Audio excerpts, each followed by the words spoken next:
Hello hello guys, आप देख सकते हो ये नीतीश राजेश ये कुछ बोलना चाहता है। बोलो बोलो।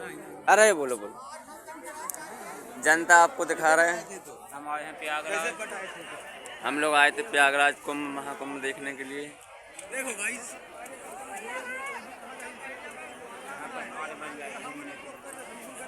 यहाँ जो भी व्यक्ति आए घूमने के लिए कार्ड बनवाए।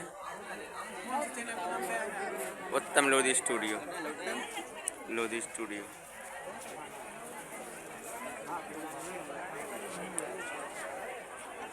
आप जहाँ तक आपकी नज़र जाएगी खाली जनता ही जनता, जनता ही जनता। आप देख सकते हो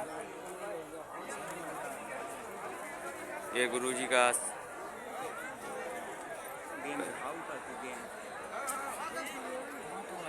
ये मेन दरवाज़ा है जहाँ से अपन निकलते हैं। एक और आगे बना है।